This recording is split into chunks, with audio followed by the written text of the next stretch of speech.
से हमारी महापर्व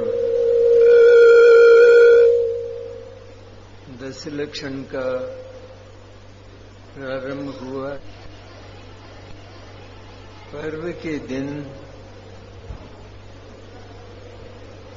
कुछ विशिष्ट दिन होते हैं। दशलक्षण हमारा आध्यात्मिक त्योहार है।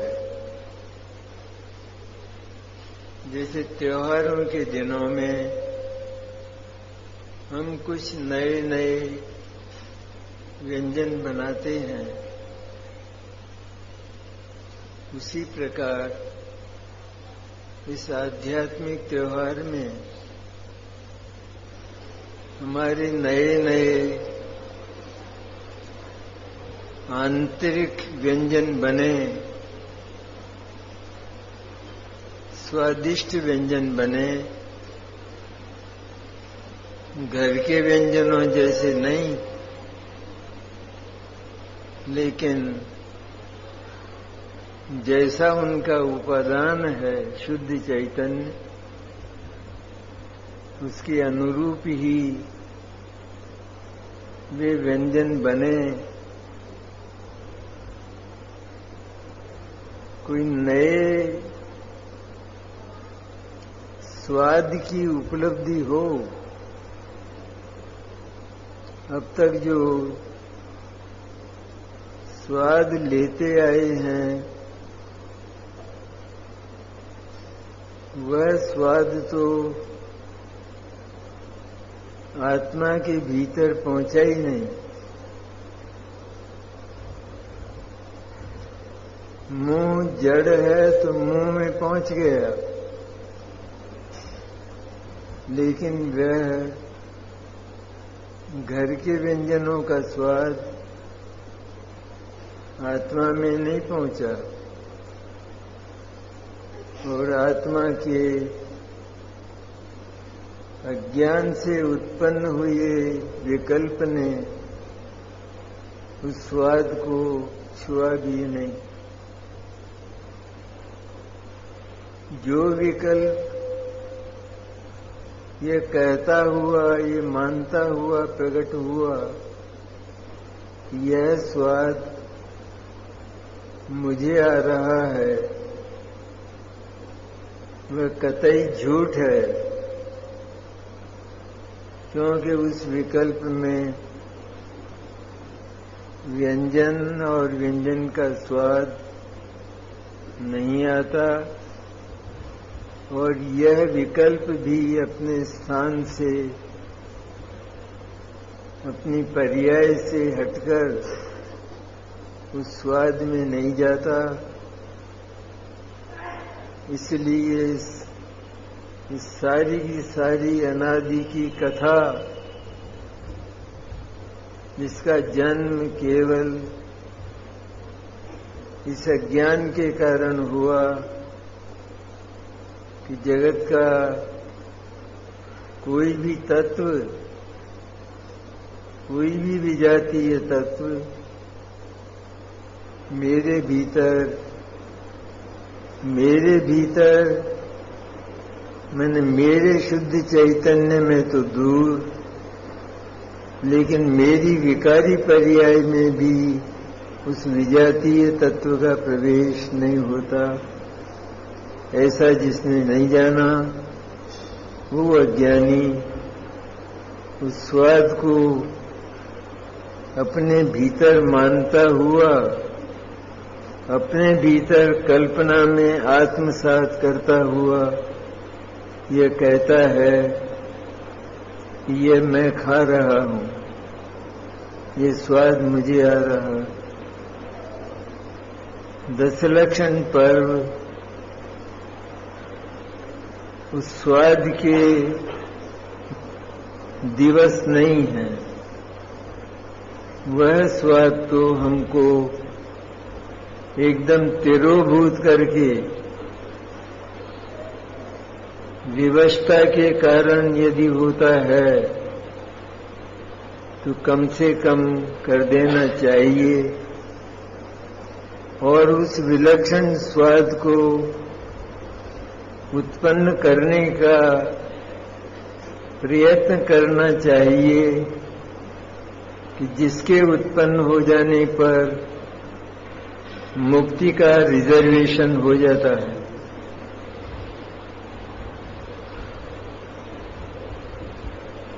इसलिए 10 लक्षण पर्व वे जागतिक साधना के पर्व नहीं हैं, सांसारिक साधना के पर्व नहीं हैं, कर्मकांड की साधना के पर्व नहीं हैं। यद्यपि कर्मकांड की, शुभ भाव की, शुभोपयोग की इन दिनों में अधिकता होती है, लेकिन ये पर्व उस कर्मकांड के और शुभोपयोग के दिन भी नहीं है। वो होता है तो उसका एक प्रयोजन है, उसकी एक उपयोगिता है कि वह होता हुआ, चूंकि वो मंद कषाय रूप होता है, यदि भाव में हो तो केवल जड़ क्रिया में हो, शरीर की क्रिया में हो, तब तो वह निरर्थक है। वो पाप भी नहीं है और पुण्य भी नहीं है और उससे आत्मा को कोई उपलब्धि नहीं, उससे तो उपलब्धि नहीं है। लेकिन यदि हम केवल उस शुभोपयोग रूप कर्म कांड में सीमित रह गए तो भी 10 लक्षण की उपलब्धि 0 रही, बिल्कुल कोई नई उपलब्धि नहीं हुई। अरे अगर नया त्योहार आया है तो निश्चित ही नई उपलब्धि होना चाहिए। इस संकल्प लेकर यदि हम बैठें तो हमें जो मिलेगा वह अत्यंत नवीन और अभूतपूर्व होगा, जो अनादि से नहीं मिला। ऐसी अद्भुत संपत्ति हमको मिलेगी, जैसा अभी आपने संवर अधिकार में हमारे सम्माननीय विद्वान श्री वीरेंद्र जी से सुना है। बड़ा सुंदर प्रवचन है और आत्मसात करने लायक है। वास्तव में तो केवल सुनने का विषय नहीं। तो इसीलिए 10 लक्षण पर्व या 10 लाक्षणी पर्व ये केवल दिगंबर जैन दर्शन के पर्व हैं। विश्व भर में अलोकाकाश तक ये पर्व अन्यत्र कहीं भी नहीं पाए जाते। केवल दिगंबर जैन दर्शन में ही उसको ही ये सौभाग्य प्राप्त होता है। और इन दिनों में इन पर्वों का शुभागमन होता है। पर्वों में जितने भी हमारे पर्व हैं उनमें हमारे संगति के कारण, कहना चाहिए कुसंग के कारण विकृतियां आई हैं और उसके कारण पर्व का स्वरूप लुप्त हो गया है। यही दशा दशलक्षण पर्व की हुई है कि दशलक्षण पर्व को हम थोड़ा दया दान पूजा आदि करके, अधिक पूजाएं करके, क्योंकि इन दिनों में अनेक पर्व और शामिल हैं। 16 कारण, पंचमेरु इत्यादि इत्यादि और भी शामिल हैं। ये सारी पूजाएं तो हम अवश्य करके और निवृत्त हो जाते हैं। और वहां एक सबसे बड़ा दोष ये होता है, बल्कि अपराध होता है, कि हम अपने आप को कृतकृत्य मान लेते हैं, जब वहां कृतकृत्यता है ही नहीं। वहां तो एक ऐसी भूमिका बनी है, एक ऐसी पृष्ठभूमि बनी है कि अगर हमने अपनी भावभूमि में उस पूजा के भावों को उतारा है तो कषाय अवश्य मंद हो जाती है, चाहे वो अनंतानुबंधी हो, और अनंतानुबंधी ही होती है। सम्यक दर्शन जब तक नहीं है तब तक वो अनंतानुबंधी कषाय मंद हो जाती है। तो उस मंदता को विशुद्धि भी कहते हैं। जैसे पाप को हम कलमश कहते हैं, दुष्कर्म कहते हैं, उसकी अपेक्षा उस मंदता को हम विशुद्धि भी कहते हैं, पुण्य भाव, शुभ भाव और शुभोपयोग भी कहते हैं। सचमुच देखा जाए तो जैसे पाप भाव तीव्र कषाय है, उसी प्रकार पुण्य भाव मंद कषाय है कषाय। कषाय है पाप से, पाप की तीव्रता से पुण्य भाव मंद कषाय तक आया है। तो ये जो मंद कषाय तक आया है, तो क्या इसमें ये मंद कषाय और तीव्र कषाय के बीच का जो हिस्सा है, इसमें क्या कषाय का अभाव हुआ है? कि ये बिल्कुल भ्रम है। ये ज्ञान की स्वच्छता और ज्ञान का वास्तविक क्षयोक्षम नहीं है। ये ज्ञान स्वच्छ नहीं है, सही नहीं जाना है इस ज्ञान ने। बुखार तेज से मंद हुआ है मेटासिन लेने पर, तो वो तेज से मंद होने पर बीच का जो भाग है उसमें क्या कुछ वो ज्वर कटा है कि एक अंश भी नहीं कटा है? वो तीव्र से मंद हुआ है केवल। तो तीव्रता जैसे ज्वर है, वैसे ही मंदता भी पूरी की पूरी ज्वर है, उसमें आरोग्य का नाम निशान नहीं है।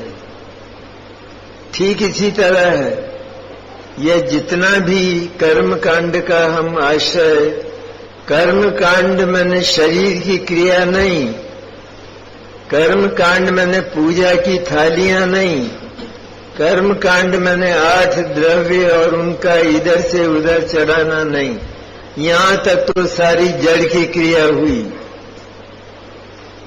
तो क्या हुआ? इससे आगे है पूजा। इससे आगे ये कि उन द्रव्यों का अवलंबन लेकर, उन द्रव्यों को अपना आलम्बन बना, भावों का आलम्बन बनाकर हम कषाय को मंद करके कोमल भाव भूमि में, स्वर संगीतों में बड़े विशुद्ध परिणाम से पूजा करते हैं। तो उस कषाय की मंदता में स्वर्ग तो भले ही मिल जाए, पर वो तो क्लेश के अंगारे हैं। स्वर्ग का जो निवास है वो तो क्लेश का अंगारा है, वहां तो सिकता है ये विषयों की आग में। लेकिन उसका जो उपयोग है वास्तव में वो ये कि वो कषाय मंद होती है, तो वो एक ऐसा चांस है कि हम उस कषाय की मंदता के समय श्री गुरु से यदि सच्चा तत्वज्ञान, आत्म स्वरूप का वास्तविक उपदेश ये सुनकर और हम अपने ज्ञान के द्वारा, श्रुत ज्ञान के द्वारा हम यदि उसके पुरुषार्थ पूर्वक, श्रुत ज्ञान के पुरुषार्थ पूर्वक, श्रुत ज्ञान को ढीला करके नहीं, श्रुत ज्ञान में से सारे जगत को निकालकर उसको विविक्त करके, उसको खाली करके, उसमें कुछ न रहे, उसमें जगत के पदार्थ तो रहे ही नहीं, लेकिन पाप और पुण्य के भाव भी न रहें, इस तरह है भी नहीं, वैसे सदा से ही नहीं है।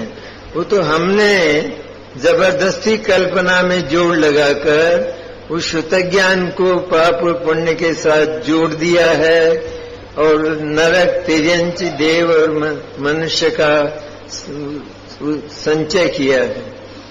लेकिन वास्तव में ज्ञान में तो कषाय का प्रवेश, क्रोध मान माया लोभ का, मोह राग द्वेष का प्रवेश अज्ञान तक में नहीं होता। ज्ञान की बात तो बहुत दूर है, लेकिन अज्ञान भी ज्ञान की ही पर्याय है, मिथ्या पर्याय है कि वह मिथ्या पर्याय उन शुभाशुभ भावों को आत्मा का स्वरूप मानकर प्रवृत्ति करती है। लेकिन वे शुभाशुभ भाव यद्यपि ज्ञान के द्वारा मोक्ष के मार्ग माने जाते हैं, शुभ भाव, अशुभ भाव नहीं, शुभ भाव यद्यपि मोक्ष मार्ग माना जाता है, लेकिन फिर भी वह शुभ भाव उस अज्ञान भाव में भी प्रविष्ट नहीं होता, क्योंकि वो तो ज्ञान है। अगर उस ज्ञान में मैंने अज्ञान रूप परिणमित होते हुए शुभ भाव को मोक्ष का मार्ग मानकर प्रवृत्त होते हुए अज्ञान में कि जो ज्ञान की अज्ञान रूप मिथ्या पर्याय है, गलत पर्याय है, उस पर्याय में अगर शुभ भाव का प्रवेश हो जाए तो वो जड़ हो जाएगा, ज्ञान जड़ हो जाएगा, क्योंकि उसका प्रवेश हो गया ना ज्ञान में शुभ भाव का। इसलिए वो अज्ञान उस शुभ भाव से दूर रहकर शुभ भाव के साथ उपयुक्त होता है। जैसे एक सफेद वस्त्र होता है और वो सफेद वस्त्र रंगा जाता है तो रंग से लाल, पीला, केसरिया हो जाता है।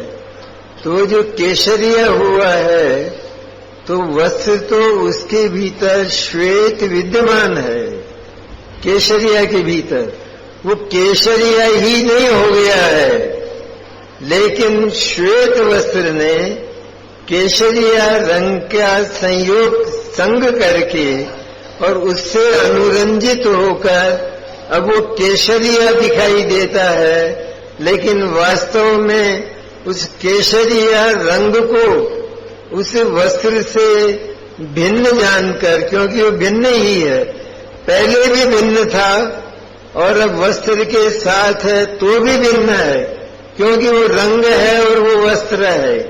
इसलिए दोनों भिन्न भिन्न होने के कारण हम उस केसरिया रंग को थोड़े समय के लिए आंखों से ओझल कर दें तो उस केसरिया रंग के समय ही हमको वो वस्त्र सफेद दिखाई देगा, सफेद अनुभव में आएगा, श्वेत अनुभव में आएगा।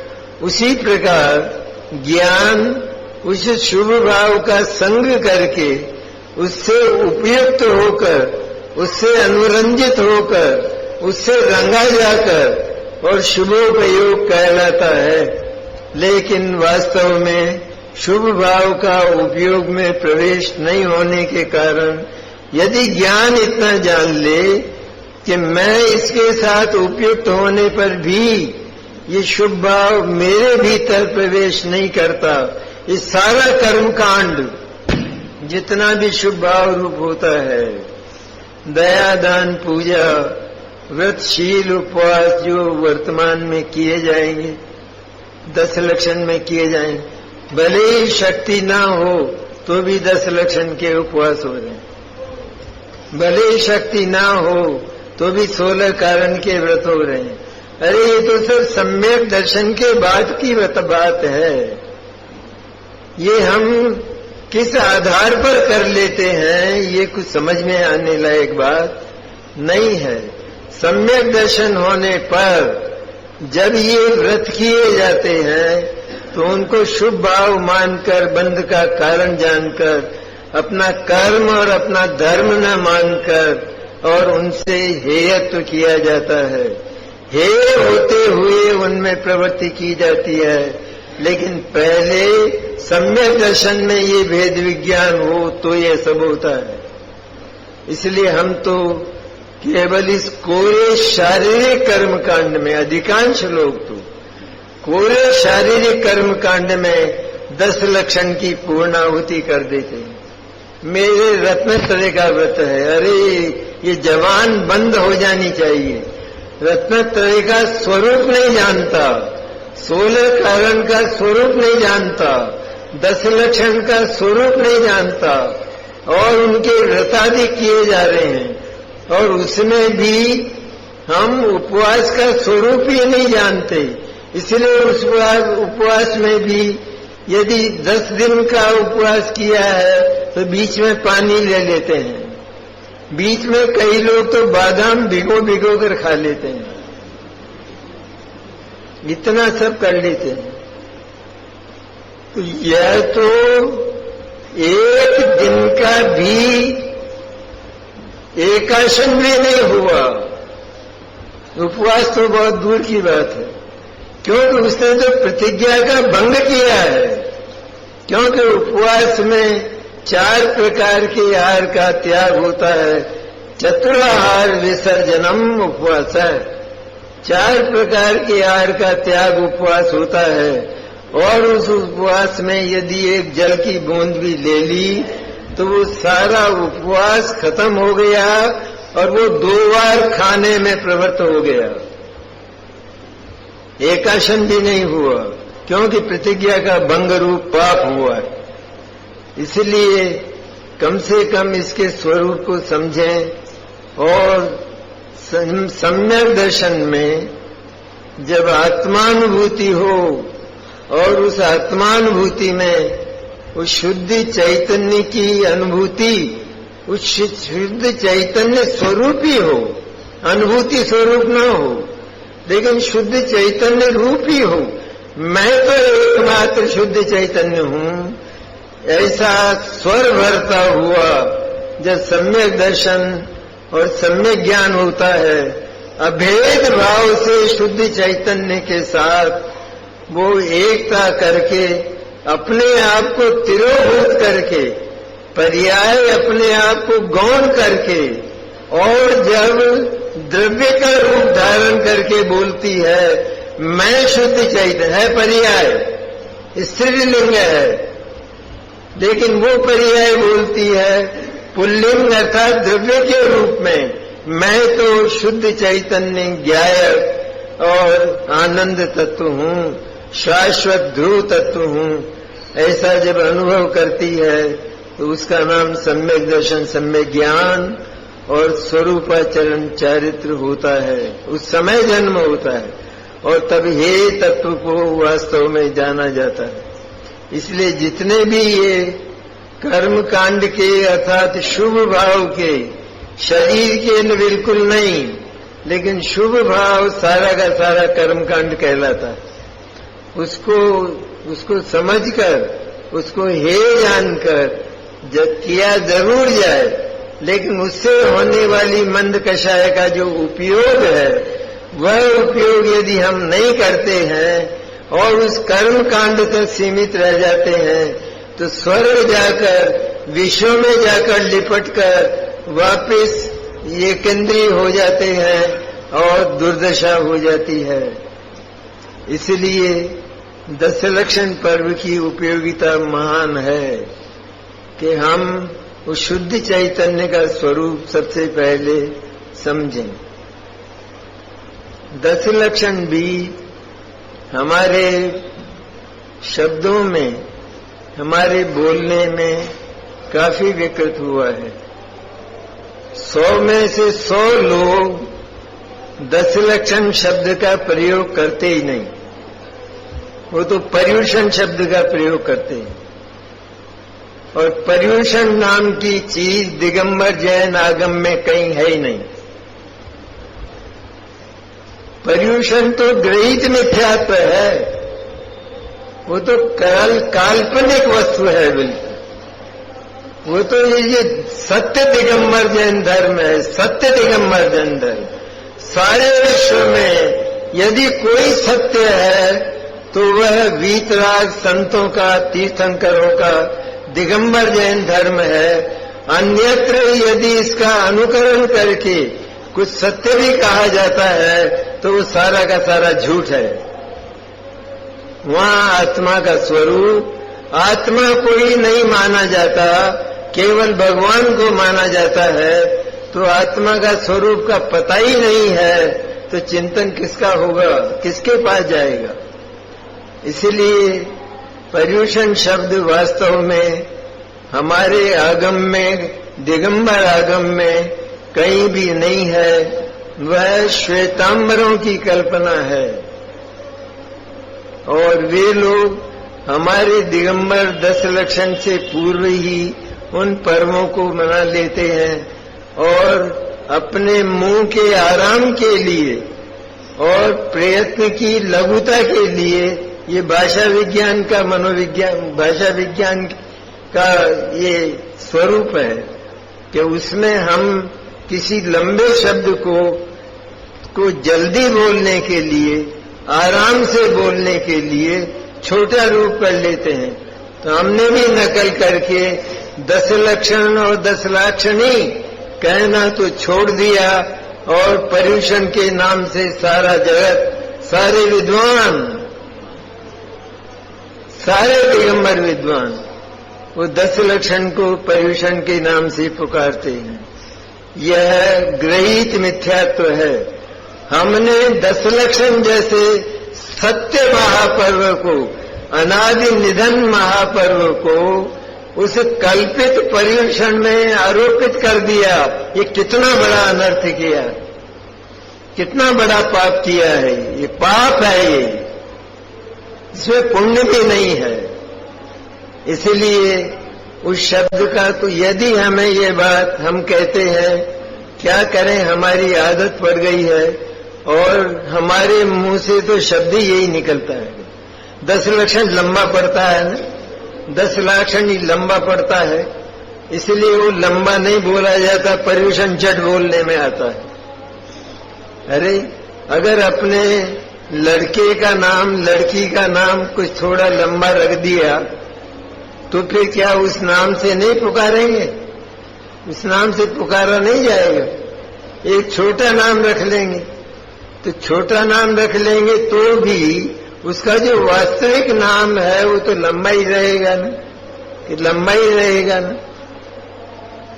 एक व्यक्ति ने अपनी लड़की का नाम रखा, ये टीचर था, पढ़ाने वाला था, तो उसने बहुत दिमाग लगाया कि लड़की का ऐसा नाम रखा जाए जो जगत में कहीं नहीं मिले और जिसमें सारे जगत के नाम शामिल हो जाएं। तो उसने अपनी लड़की का नाम रखा कि इष्ट कुंवर धन पद्म प्रकाश, धन पद्मावती बाई देवी। इसमें सब आ गया ना, बाई और देवी और कुमारी, इष्ट कुंवर, कुमारी भी आ गया, देवी भी आ गई, सब आ गया। इष्ट कुंवर धन पद्म प्रकाश, धन पद्मावती बाई देवी, तो ये नाम रख लिया उसने। अब वो बोलेगी तो इसी नाम से रोएगी तो इसी नाम से रोएगी ना, वो मरेगी तब।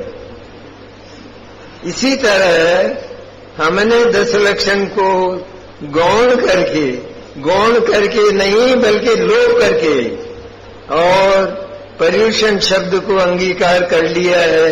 ये महा अनर्थ किया है और दिगंबर जैन धर्म को कलंकित किया, क्योंकि जो बिल्कुल काल्पनिक है, जिनमें सच्चाई का जिस पर्यूषण और जिस पर्यूषण के जो फॉलोवर हैं, जो अनुयायी हैं, उन मानने वालों में सत्य का नाम निशान नहीं है।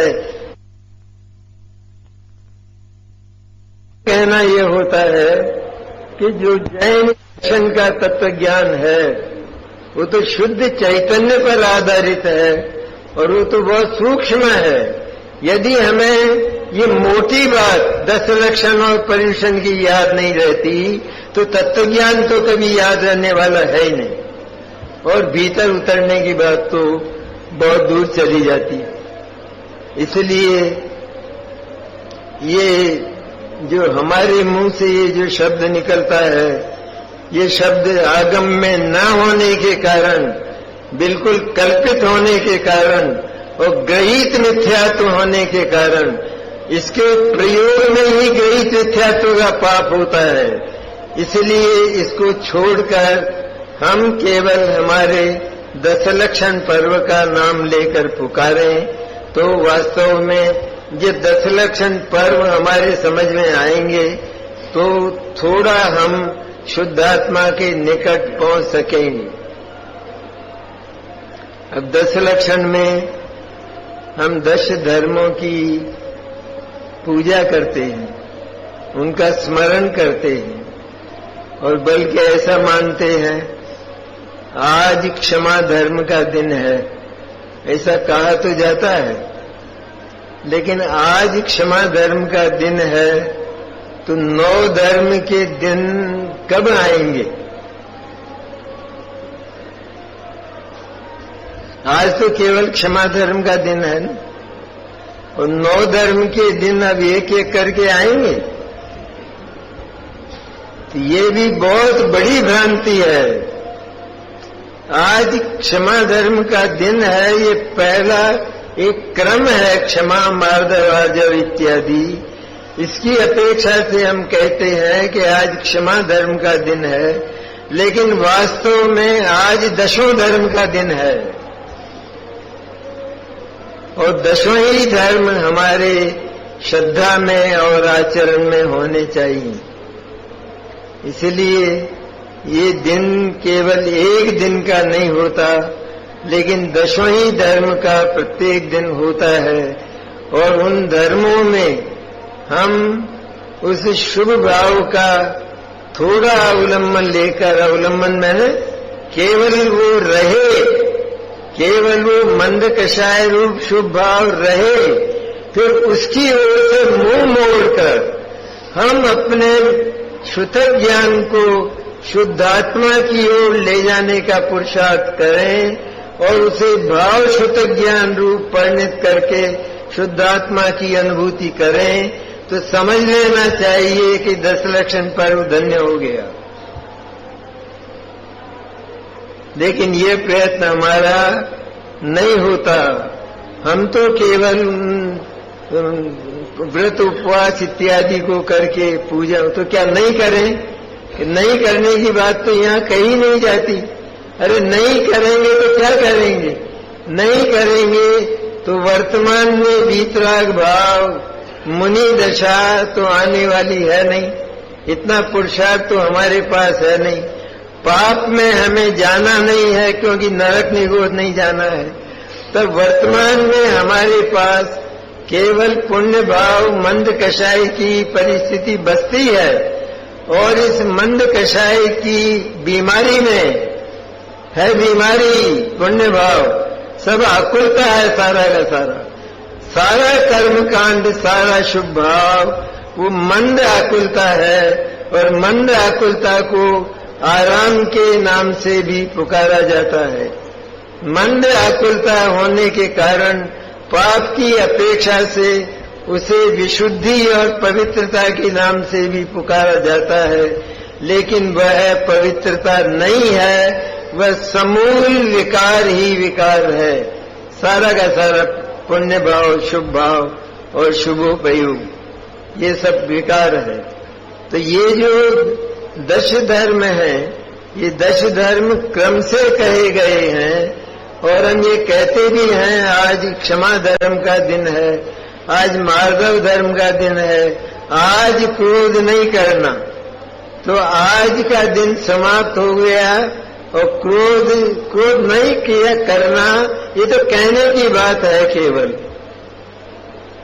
क्रोध तो तब नहीं होगा कि जब क्रोध शून्य आत्म तत्व को जब तक समझा नहीं जाएगा, क्रोध होगा ही नहीं। कहां से आएगा क्रोध? उस आत्म तत्व में क्रोध है ही नहीं, और वो आत्म तत्व वो शुद्ध चैतन्य मैं हूं। जब मेरे में क्रोध नहीं है तो क्रोध कहां से जाएगा?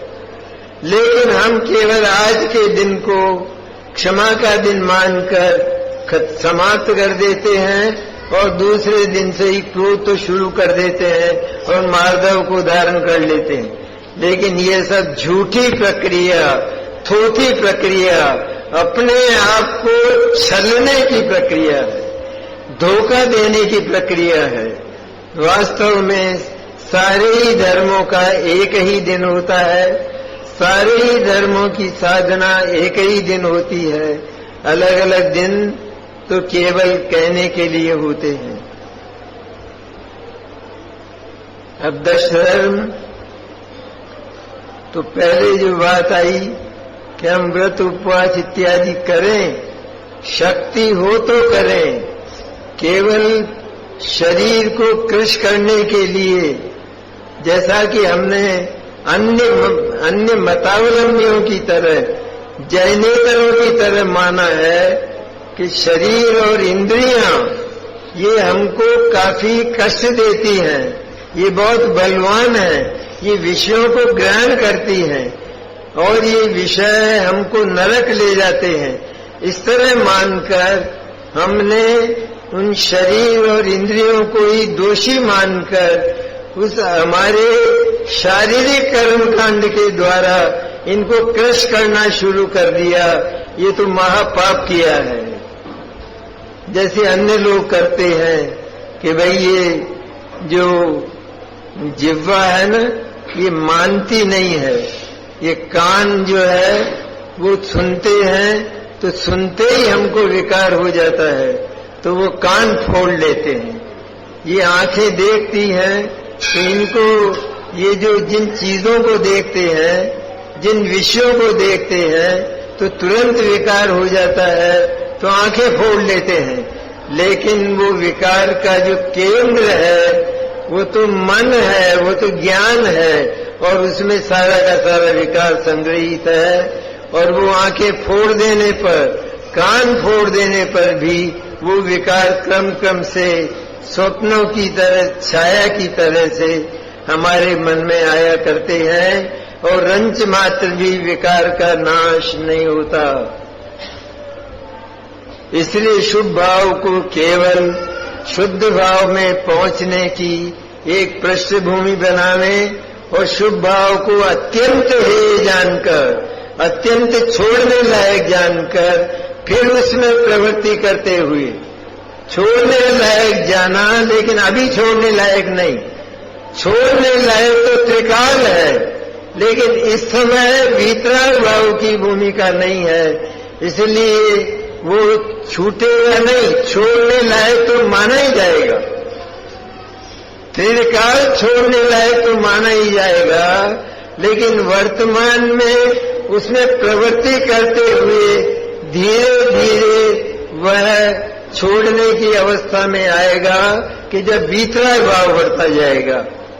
शुतक ज्ञान का शुद्धात्मानुभूति में प्रवर्तन होने से और वो स्थिरता, वो लीनता बढ़ने से वीतराग भाव बढ़ता है और तब कषाय मंद होती जाती है और उस मंद कषाय को पुण्य कहते हैं। इसलिए जितनी जितनी आगे जाकर वीतराग भाव के बढ़ने पर मंद कषाय होती है तो पुण्य बढ़ता जाता है, पुण्य घटता नहीं है। पाप तो नष्ट हो जाता है, पाप भाव तो मुनिराज को समाप्त हो गया, लेकिन सम्यक दर्शन होने के बाद जो श्रावकों को, मुनिराज को और उससे आगे 10वें गुण स्थान तक जो पुण्य का भाव आता है, वो पुण्य का भाव बढ़ता हुआ आता है। मंद कषाय होती है अर्थात पुण्य भाव बढ़ता है। मंद कषाय का नाम ही तो पुण्य भाव है ना। तो जब जितनी मंद कषाय होगी उतना ही पुण्य और विशुद्धि ज्यादा होगी ना। इसलिए वो 10वें गुण स्थान तक वो विशुद्धि, वो पुण्य भाव बढ़ता हुआ चलता है और अंत में जैसे पेड़ पर फल पककर और टूटकर नीचे गिर जाता है, उसी प्रकार जब शुतक ज्ञान शुद्धात्मा में लीनता करता हुआ और शुद्धात्मा में स्थिरता करता हुआ तूफानी चाल से आगे बढ़ता है, तो 12वें गुण स्थान में, क्षीणमय गुण स्थान में वीतराग भाव का जब जन्म होने को होता है, 12वें गुण स्थान का जब प्रारंभ होने को होता है, तो उसे पूर्व क्षण में ही वो सारा का सारा पुण्य भाव समाप्त हो जाता है, शुभ भाव समाप्त हो जाता है। आगे शुभ भाव का नाम निशान है ही नहीं। 12वें, 13वें, 14वें गुण स्थान में शुभ भाव को चारित्र कहने वाले लोग, शुभ भाव में अनुरक्त रहने वाले लोग, शुभ भाव को मोक्ष का मार्ग मानने वाले लोग इस बात को ध्यान पूर्वक सुन लें। ये बहुत ध्यान से सुनने की है बात। उसमें रंच मात्र धर्म नहीं है, क्योंकि वो धर्म का निमित्त अगर हम बनावें अपने शुतक ज्ञान के पुरुषार्थ से, तो उसके रहते हुए हम शुतक ज्ञान को शुद्ध चैतन्य के निकट ले जाकर उसका अनुभव कर सकते हैं। वो एक और रहे, वो एक और पड़ा रहे, उसका विकल्प भी न आवे शुभ भाव का, तब ये होगा। अगर शुभ भाव का विकल्प आता रहे, उधर शुतक ज्ञान शुद्धात्मा की ओर उसका चिंतन करता हुआ बढ़ता रहे, ये दो काम एक साथ नहीं होंगे।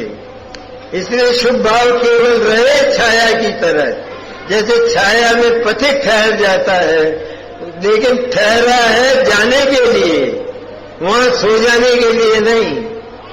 उसी तरह शुभ भाव आया है, उसका जैन दर्शन में केवल एक उपयोग, इतनी उपयोगिता, इतनी यूटिलिटी है कि हम शुभ भाव के होने पर अगर उस समय शुतक ज्ञान के पुरुषार्थ को जगाकर और शुद्धात्मा का स्वरूप भगवान सद्गुरु से सुनकर उसकी ओर अगर ले जाते हैं, तो आत्मा की अनुभूति इस रूप में होती है।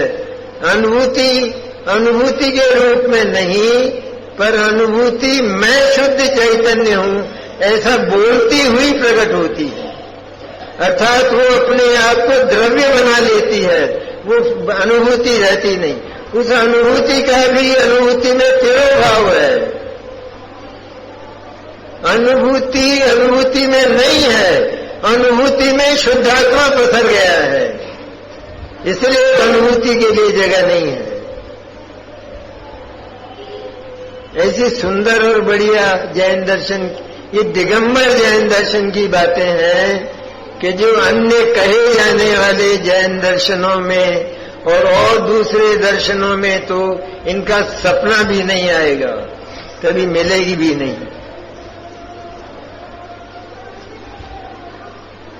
तो ये 10 लक्षण का हमारा कुछ कर्तव्य हुआ। अब 10 धर्म है, उनकी थोड़ी चर्चा करते हैं कि क्या धर्म 10 होते हैं। जैसे क्षमा नाम का धर्म, मार्दव नाम का धर्म, आर्जव नाम का धर्म, इस प्रकार ब्रह्मचर्य तक, क्या ये 10 प्रकार के धर्म होते हैं? तो 10 प्रकार के धर्म के लिए उनके प्रकट होने के आधार भी 10 प्रकार के होने चाहिए। अगर वो धर्म न्यारे न्यारे हैं और अलग अलग हैं तो क्या वे धर्म अलग अलग हैं? अरे जो क्षमा है वही मार्दव है। ये चारित्र की पर्याय हैं। असल में सम्यक दर्शन तो हो चुका, हमको नहीं हुआ तो हम तो अभागे हैं, जन्म के अभागे। 60-60, 80-80 बरस 10 लक्षण मनाते हो गए, लेकिन सम्यक दर्शन प्राप्त नहीं कर सके। ये चुल्लू भर पानी में डूबकर मर जाने की बात है। सम्यक दर्शन के बिना तो न उत्तम क्षमा होगी, न उत्तम मार्दव होगा, न उत्तम आर्जव होगा। ये तो सम्यक दर्शन होने पर श्रावक और मुनिराज को ही होते हैं, अन्य को होते ही नहीं। अन्य को जो कहे जाते हैं वो केवल व्यवहार हैं, और व्यवहार तो असत्य होता है, झूठा होता है, उसका विश्वास नहीं किया जाता, वो शुद्ध नहीं है, वो विकार है। तो विकार से निर्विकार की उत्पत्ति नहीं होती। इसलिए ये धर्म वास्तव में 10 नहीं है। ये अच्छी तरह सुनने की बात कि धर्म 10 नहीं होते। धर्म तो वास्तव में एक ही होता है, और वह है शुद्ध रत्नत्व धर्म अथवा चारित्र। चारित्रम खलु धम्मो, ऐसा प्रवचन सार का वाक्य है। चारित्रम खलु धम्मो, धम्मो जो समोति निर्दिष्टो, मोह खोर विहीनो, परिणामो अपनो ही समो। चारित्रम खलु धम्मो, सम्यक दर्शन धर्म की जड़ है, और चारित्र उसका वृक्ष है, हरा भरा, फल फूल से लदा हुआ, मिष्ट महामधुर विलक्षण स्वाद वाले फलों से लदा हुआ, वो चारित्र का सुहावना वृक्ष है, सुहावनी वाटिका है वो चारित्र की, कि जिसमें पहुंच जाने पर मुनिराज को बाहर आने का मन ही नहीं होता। उस चारित्र की वाटिका में, उस आनंदमय वाटिका में पहुंच जाने पर मुनिराज स्वरूप मंथर हो जाते हैं, और बाहर से उत्सर्ग होता रहता है। बाहर से घोर उत्सर्ग शरीर पर, लेकिन वह उत्सर्ग शरीर से आगे जाता ही नहीं, वह उनके भावों में नहीं पहुंचता। शुद्ध चैतन्य में कहां से पहुंचेगा? मुझे उत्सर्ग हो रहा है, ये अज्ञानी है, ये अज्ञानी तो समझता नहीं है, मैं तो मुनि हूं, मुझे तो ये उत्सर्ग बर्दाश्त करना चाहिए। ये सारा का सारा अज्ञान भाव है, ये ज्ञान भाव नहीं है, सम्यक ज्ञान नहीं है। अपने आप को मुनि मानना भी अज्ञान भाव है। सिद्ध भगवान अपने आप को सिद्ध मानते ही नहीं है, शुद्ध चैतन्य मानते हैं। तो अपने को मुनि मानना ये मुनित्व नहीं है, उसमें असली मुनित्व है ही नहीं, क्यों? इन्हें पर्याय को मान लिया है। जो पर्याय है वो तो विश्वास करने लायक है ही नहीं, क्षणभंग होने के कारण। इसलिए पर्याय को संपूर्ण आत्मा मान ले तो वो तो मिथ्या दर्शन है, घोर मिथ्या दर्शन है। इसलिए ध्रुव जो चैतन्य है, वो ध्रुव चैतन्य ही आत्मा है, वास्तविक आत्मा।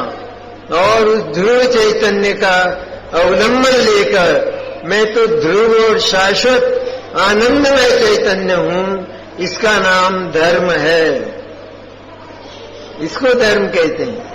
इसलिए 10 धर्मों में नाम तो 10 हैं, लेकिन इस बात का स्पष्टीकरण होना चाहिए क्योंकि संभवतः 100 लोगों में से एक को भी ये पता नहीं कि 10 धर्म क्या होते हैं। वो तो सीधा ये मानते हैं कि धर्म 10 प्रकार के होते हैं, और धर्म 10 प्रकार के होते ही नहीं। धर्म केवल एक ही शुद्धात्मा का आचरण रूप, शुद्धात्मा के अनुष्ठान रूप जो चारित्र है वो धर्म होता है, उसका नाम धर्म है। उसमें आनंद की कल्लोलें उठती हैं, आनंद के फव्वारे चलते हैं, उसमें भीतर शुद्ध चैतन्य भरा हुआ है, आनंदमय, आनंद से ओतप्रोत, विलक्षण आनंद से, भोगों का आनंद नहीं, लेकिन विलक्षण आनंद से भरा हुआ जो शुद्ध चैतन्य है, उस शुद्ध चैतन्य में अनुभूति का बटन दबाते ही आनंद के फव्वारे चलते हैं, उसको धर्म कहते हैं। वो आनंद का जो फव्वारा चला उसको धर्म कहते हैं। और ध्रुव धर्म तो शुद्ध चैतन्य है, जहां से ये आते नहीं, वो तो यूं का यूं रहता है, वही का वही, उतना का उतना, उसमें से ये नहीं आता है, आनंद भी उसमें से नहीं आता है। लेकिन जो पर्याय उसका लक्ष्य करके और उसके स्वर में अपना स्वर भर के अपने आप को शुद्ध चैतन्य घोषित करने लगी, तो पर्याय शुद्ध होकर और आनंदमय होकर आनंद का अनुभव करने लगती। उसमें अपना निजी आनंद प्रकट होता है पर्याय में। वो जो शुद्धात्मा का चैतन्य का जो ध्रुव आनंद है, वो तो उतना का उतना, वही का वही पड़ा रहता है, क्योंकि गुण तो ध्रुव होते हैं, इसलिए वो तो उतना का उतना ही पड़ा रहता है, उसमें कभी हीनादीपता होती नहीं। जैसे द्रव्य में हीनादीपता नहीं होती, उसी तरह गुणों में भी हीनादीपता नहीं होती। तो फिर ये आनंद कहां से आता है? कहते ये जो पर्याय प्रकट हुई भाव शुद्ध ज्ञान की, इस भाव शुद्ध ज्ञान की पर्याय ने उस शुद्धात्मा को, शुद्ध चैतन्य को अपना विषय बनाकर अपना भी तिरोभाव, अपने को भी अदृश्य करके और अपने को शुद्ध चैतन्य घोषित किया। हम बोलते हैं या नहीं? हम भी ऐसा ही करते हैं, लोक में भी ऐसा ही होता है। हम किसी से पूछते हैं कि आप कौन हैं, कि हम तो जैन श्रावक हैं। तो कहते हैं ये जैन श्रावक हैं, ये हमारे शरीर में किसने बोला? कि जीव ने बोला। तो मैंने तुमसे पूछा था कि तुम कौन हो, तो तुम्हें ये कहना चाहिए था कि मैं जीव हूं। तुमने ये कैसे कहा? तुमने सारा प्रतिनिधित्व कैसे कर लिया उसका, उस मनुष्य का, कि मैं जैन श्रावक हूं। बोलती है जीव एक अंग, लेकिन बोलती है संपूर्ण वस्तु को का प्रतिनिधित्व करती हुई। उसी तरह भाव शुद्ध ज्ञान, यह श्रद्धा, यह एक अंग होने पर, एक पर्याय होने पर भी उस पर्याय में बल इतना है, इतना बल है कि वो अपने में सारे शुद्ध चैतन्य का प्रतिनिधित्व करती हुई यह बोलती है कि मैं शुद्ध ज्ञान नहीं, मैं सम्यक दर्शन नहीं। सम्यक दर्शन और सम्यक ज्ञान तो नए पैदा हुए हैं, मैं तो ध्रुव अनादि अनंत शुद्ध चैतन्य हूं। ऐसा जिसने माना, उसका सारा दुख और अकुलता उसी समय हवा में उड़ जाते हैं। और दुख तो कहे जाने की बात है, दुख रहता ही नहीं उसी में, वो तो परमात्मा बन जाता। परमात्मा बन जाना ये भी थोड़ी हल्की बात है, वो तो परमात्मा ही था, शुद्ध चैतन्य, वो तो परमात्मा था ही निश्चित। उसके परमात्मत्व में अनादि अनंत कोई कमी कभी आने वाली नहीं है। भले ही पर्याय उसके साथ कितना ही धोखा करे, कितना ही चीटिंग उसके साथ करे, मोह राग द्वेष की पर्याय, पर उसमें विकृति का नाम निशान होने वाला नहीं है। और जगत के एक अणु मात्र का भी प्रवेश उसकी वज्र में चार दीवारी में होने वाला नहीं है। उसमें तो शुद्ध चैतन्य अपने आनंद मंगले में विश्राम करता है, ऐसा शुद्ध चैतन्य। तो वो ये जो 10 धर्म है, ये 10 धर्म वास्तव में 10 प्रकार के जो क्रोध, मान, माया, लोभ इत्यादि जो 10 प्रकार के विकार होते हैं, असंयम या तपश्चरण का न होना या त्याग का न होना या अकिंचन्य का न होना या ब्रह्मचर्य का, ये जो विकार है, कुशील आदि का होना, इन विकारों के अभाव की अपेक्षा ये 10 नाम दिए जाते हैं। वास्तव में इन सब का एक नाम चारित्र है, और वो चारित्र स्वरूपाचरण रूप अर्थात शुद्ध चैतन्य में आचरण रूप होकर आनंद को उत्पन्न करता हुआ, आनंद का स्वाद लेता हुआ प्रकट होता है। इसलिए धर्म एक है, 10 नहीं है। 10 लक्षण कहें उसमें दिक्कत नहीं, कहा है प्रवचन सार में, कही है ये बात। और अंत में चारित्र में सबका पर्यवसान, चारित्र में सबका उपसंहार किया है प्रवचन सार। समय हो गया वैसे।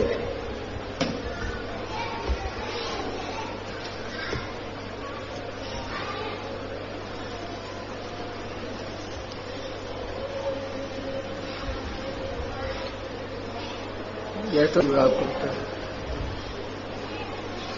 कल कर लें।